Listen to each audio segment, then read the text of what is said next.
बिस्मिल्लाहिर्रहमानिर्रहीम। Dear student, अस्सलाम वालेकुम। क्या हाल चाल है? ठीक ठाक है। उम्मीद करता हूँ आप सब खैरियत से होंगे। लेक्चर नंबर 7 के साथ आपकी खिदमत एक बार फिर हाजिर हूँ। Unit number 6 work and energy हम डिस्कस कर रहे हैं। 9th क्लास आपकी फ़िज़िक्स के लिए। लास्ट टाइम हमने जो चैप्टर को स्टार्ट किया था तो हमने उसको डिस्कस किया था कि वर्क एंड एनर्जी के अंदर हमने वर्क डन को जो है वो डिस्कस किया था कि वर्क जो है वो किस तरह काम करता है, और उसके हमने यूनिट के बारे में डिस्कस किया था, 2 न्यूमेरिकल किए थे।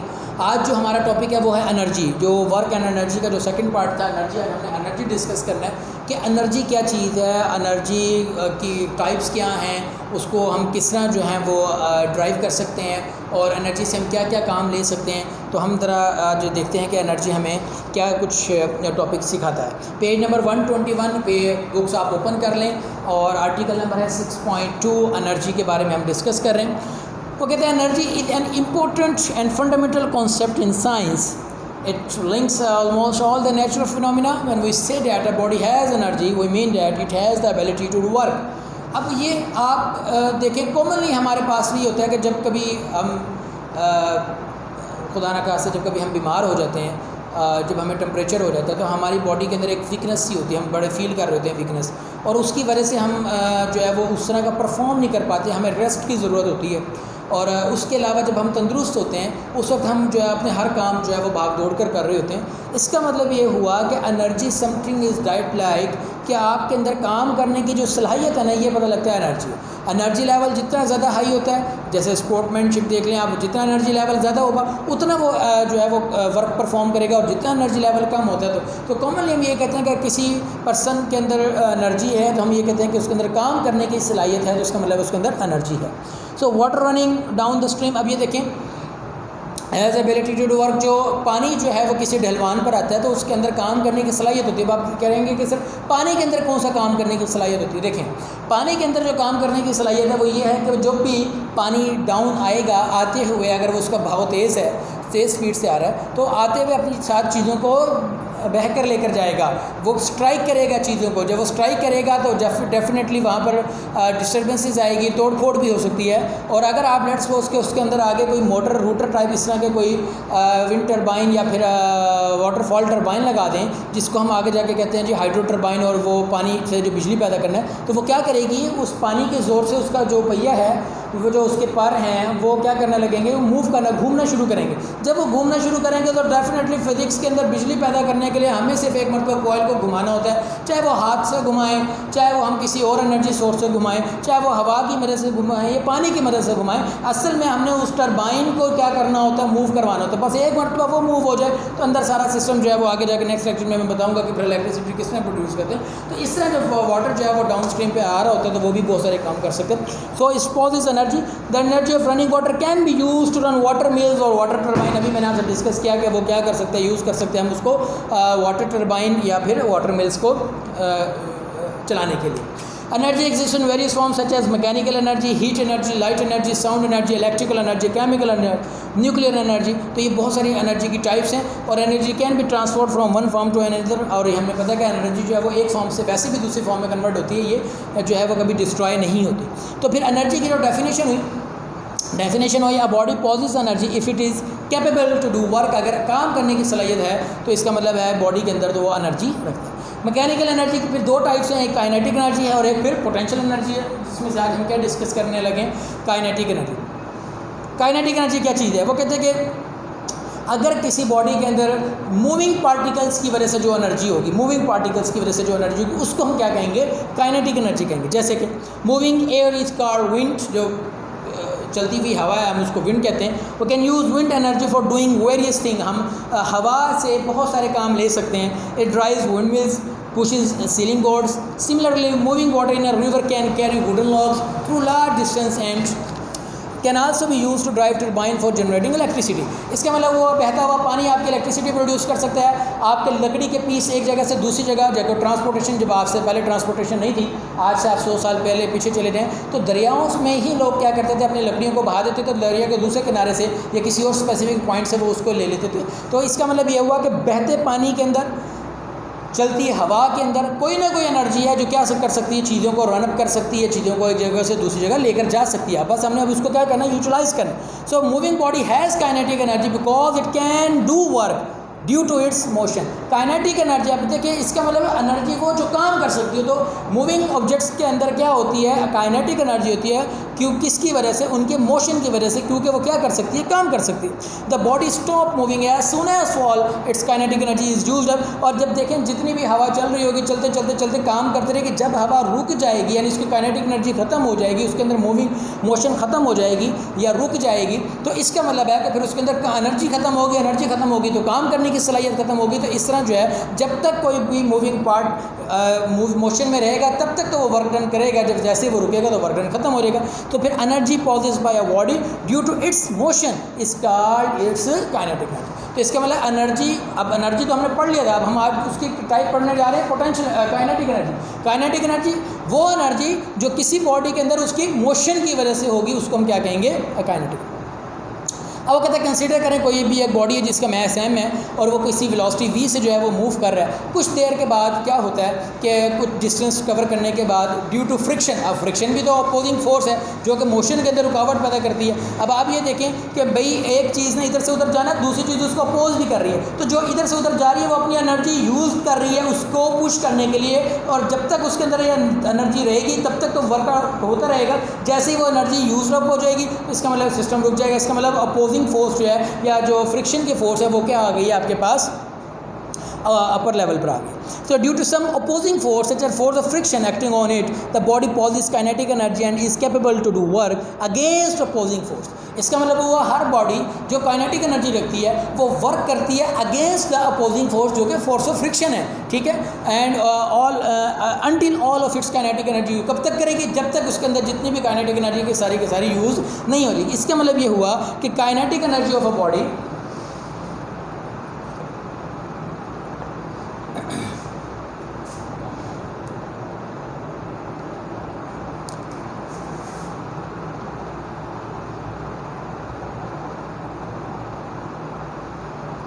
काइनेटिक एनर्जी ऑफ बॉडी किस चीज़ के इक्वल है, वर्क डन बाय इट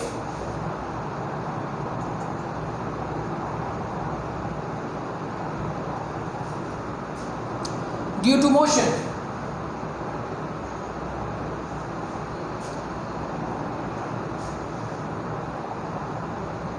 तो किसी भी बॉडी की जो काइनेटिक एनर्जी होगी वो किसके इक्वल होती है कि वर्क डन कर रहा है लेकिन किसकी वजह से, मोशन की वजह से। इसका मतलब वो kinetic energy is equal to work done है तो फिर एफ एस हो गया। वर्क डन का हमने फार्मूला लास्ट लेक्चर में डिस्कस किया था, ठीक। अब जिस बॉडी की इनिशियल वेलोसिटी क्या थी, v थी, और कुछ फोर्स लगने के बाद, कुछ टाइम गुजारने के बाद उसकी फाइनल वेलोसिटी क्या हो जाएगी, 0 हो जाएगी। तब जब वो सारी की सारी काइनेटिक एनर्जी यूज़ कर लेगा। मतलब हम किसी भी एक बॉडी का ले रहे हैं जिसका मास m है, वो इनिशियल वेलोसिटी v से कुछ भी वेलोसिटी से मूव कर रहा है। कब तक मूव करेगा, जब तक उसके अंदर बॉडी के अंदर क्या रहेगी, काइनेटिक एनर्जी रहेगी।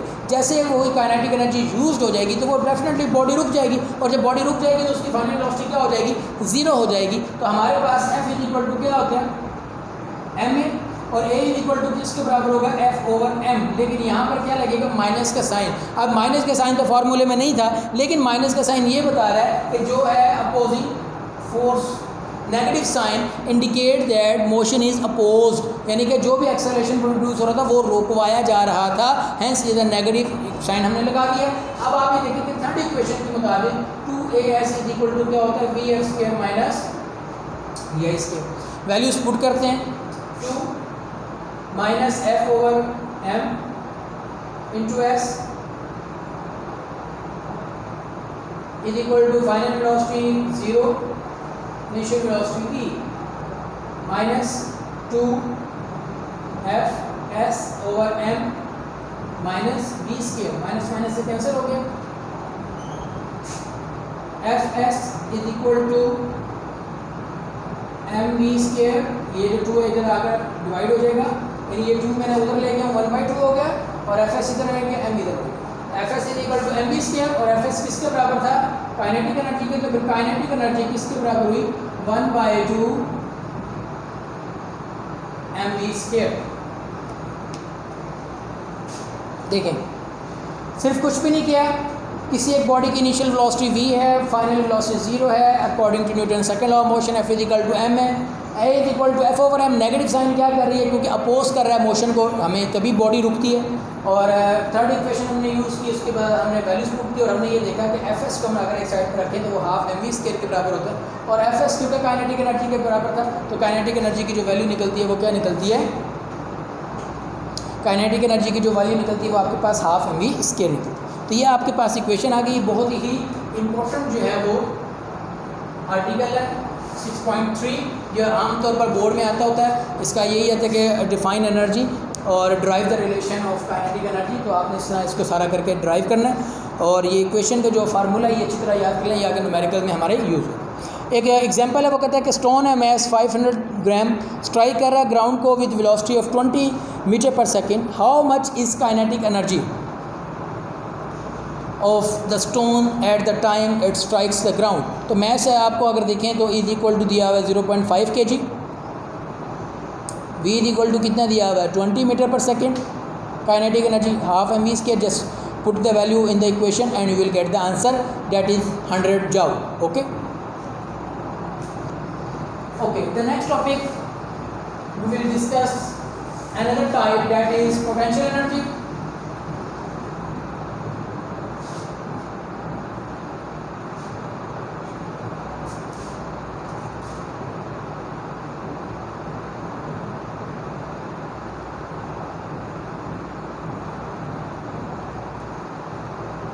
जी, अब एक टाइप हमने देखी काइनेटिक एनर्जी, अब हम जो दूसरी टाइप पढ़ने जा रहे हैं उसका नाम है पोटेंशियल एनर्जी।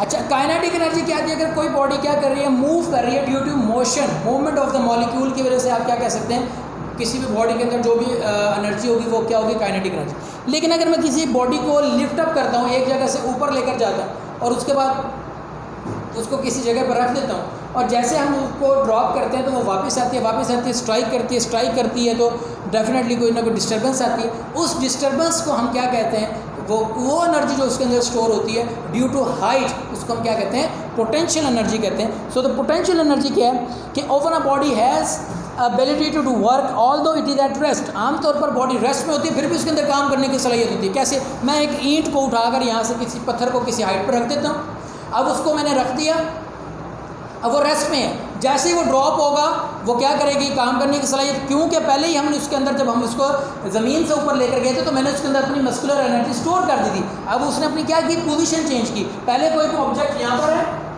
तो वो यहाँ पर चला गया, तो ड्यू टू हाइट जो उसके अंदर एनर्जी स्टोर होगी वो क्या होगी, पोटेंशियल एनर्जी होगी, और जैसे इसको ड्रॉप करेंगे वो एनर्जी हमें क्या मिलेगी, वापस मिलेगी।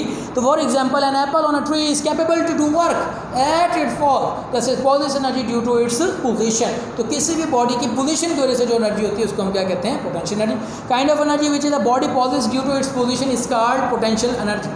Energy possessed by a body due to its position is known as its potential energy. Stored water posses potential energy. अब आपको पता लगा होगा स्टोर्ड वाटर का क्या मतलब है, कि वाटर को हमने किसी हाइट पर स्टोर कर लेना है। अब अगर मैं खुद ही पानी को नीचे से ऊपर लेकर जाऊंगा तो पहले तो मुझे उसको एनर्जी देनी पड़ेगी, और फिर एनर्जी लेने के लिए पड़ेगी तो मुझे कोई फ़ायदा नहीं होगा।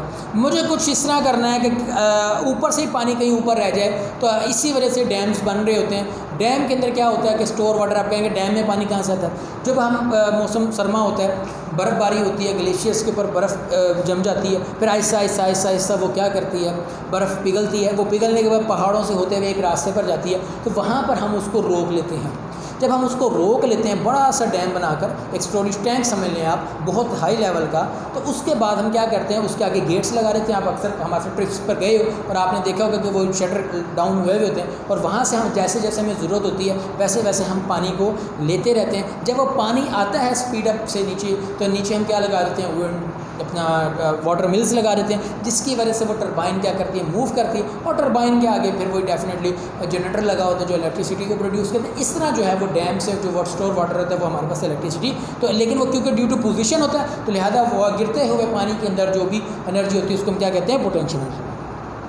Stretch bow has potential energy due to its stretch position. When released, the stored energy of the bow pushes the arrow out of it. The energy present in the stretch bow is called elastic potential energy. तो जो आपने बो के अंदर भी देखा होगा, तो वो हम क्या करते हैं, उसको इस तरह करके स्ट्रेच करते हैं. जब हम स्ट्रेच कर देते हैं तो हमें जोर लगाना पड़ता है, हम अपनी एनर्जी मस्कुलर एनर्जी उसको देते हैं. तो जैसे हम उसको रिलीज़ करते हैं तो वो इलास्टिक पोटेंशियल एनर्जी जो है वो रिलीज़ हो जाती है. Potential energy possess by a hammer is due to height. किसी भी हैमर को ऊपर लेकर जाते हैं, फिर आप जोर से मारते हैं तो वो डेफिनेटली जितनी हाइट पर लेकर जाएंगे, जब हम लेकर आएंगे तो वो हमें वापसी पे फिर पोटेंशियल एनर्जी की energy present in a body due to its height is called gravitational potential energy. तो जो हाइट की वजह से होगी उसको क्या कहेंगे, ग्रेविटेशनल पोटेंशियल एनर्जी. तो कोई एक बॉडी जिसका मास m है उसको हमने रेस किया कुछ सम हाइट h पर फ्रॉम द ग्राउंड से.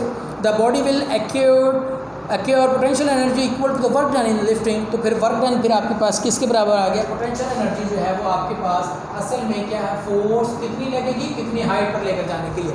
जितनी ज़्यादा हाइट पर लेकर जाएंगे पहले तो उतनी ज़्यादा फोर्स लगानी पड़ेगी. और आपको पता है F किसके बराबर होता है, W पे. तो W मल्टीप्लाई बाय H हो जाएगा, ठीक है. और W इज इक्वल टू किसके बराबर होता है, mg के. तो फिर ये क्या हो जाएगा, mg h हो जाएगा. तो ये तीनों जो है वो फार्मूलाज हैं.